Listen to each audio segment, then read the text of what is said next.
அன்பு வணக்கம். நான் உங்கள் கண்ணம்மா நீலகண்டன். அடுப்பில்லாமல் எண்ணெய் இல்லாமல் ஆரோக்கியமான முறையில் நம்மளுடைய பாரம்பரிய நெல் வகைகள், நாட்டு காய்கறிகள், மலர்கள், மூலிகைகள் இவற்றை வச்சு நம்ம ஆரோக்கியமான முறையில் உணவு வகைகள் தினம் ஒன்று செஞ்சுட்டு வந்துட்ருக்கோம். அந்த வகையில் நம்ம இன்றைக்கி கருடன் சம்பாவில் இட்லி எப்படி செய்கிறது அப்படின்னு பார்க்க போகிறோம். அதற்கு தேவையான பொருட்கள்: தேங்காய் பால், கருடன் சம்பா அவல் பொடி, வெள்ளை மிளகுத்தூள், ஜீரகத்தூள், இந்துப்பு, மாதுளை முத்துக்கள். நம்ம அடுப்பே இல்லாமல் அவிக்காமல் இட்லி நம்ம ரெடி பண்ண போகிறோம். இப்போ அதுக்கு பார்த்தோன்னா நம்ம கருடன் சம்பா அப்படின்ற நம்ம பாரம்பரிய நெல் வகையிலேருந்து எடுத்த அவலை பவுடர் பண்ணி வச்சுருக்கோம். இந்த பவுடர் பேஸில் இருக்கிற இந்த அவல் பொடியிலேருந்து தான் நம்ம இப்போ இந்த ஸ்டீம் பண்ணாத ஒரு இட்லி ரெடி பண்ண போகிறோம்.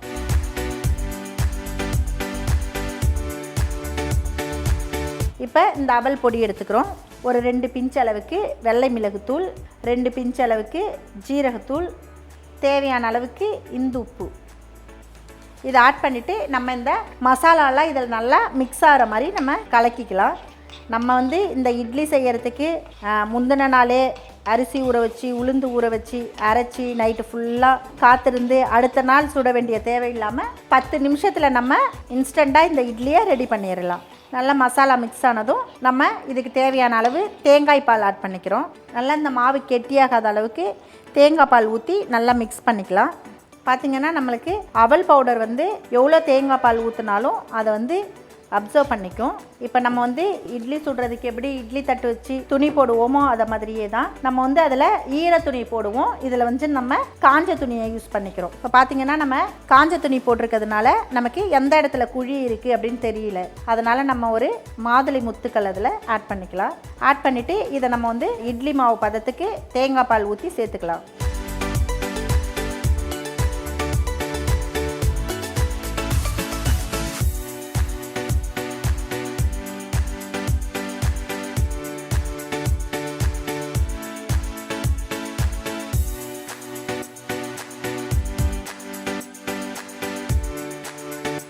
இப்போ நம்ம இட்லி ஊற்றிட்டோம். நம்ம எப்படி நார்மலாக அவிக்கிறதுக்கு இட்லியை ஊற்றி ஒரு 10 நிமிஷம் இருக்குமோ அந்த மாதிரி இதை நம்ம ஒரு 10 நிமிஷம் எடுத்து ஒரு ஓரமாக மூடி வச்சிட வேண்டியதா. நம்ம அந்த 10 நிமிஷத்துக்குள்ளே பார்த்திங்கன்னா அந்த தேங்காய் பால் அவல் பொடி ஃபுல்லாக அப்சர்வ் பண்ணிவிடும். உங்களுக்கு ஷேப்பும் பார்க்குறதுக்கு இட்லி மாதிரியே இருக்கும். ப்ளஸ் அப்புறம் பார்த்திங்கன்னா நமக்கு சாப்பிட்றதுக்கும் அந்த இட்லி டேஸ்ட்லேயே உங்களுக்கு இருக்கும்.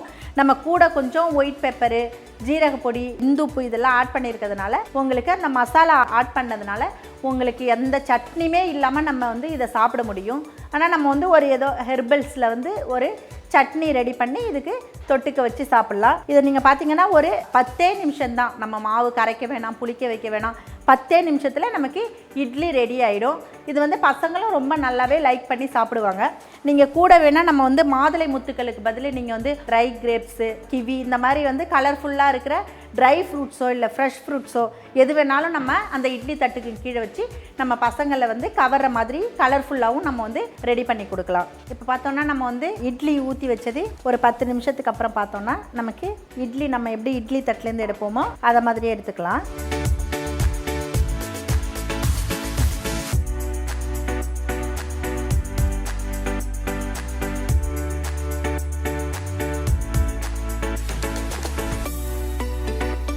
பார்த்தா நமக்கு நல்லா சூப்பராக கருடன் சம்பாவில் இட்லி கிடச்சிருச்சு. இது நமக்கு பார்க்குறதுக்கும் இட்லி மாதிரியே இருக்கும், சாப்பிட்றதுக்கும் நமக்கு அந்த இட்லி டேஸ்ட்லே கிடைக்கும்.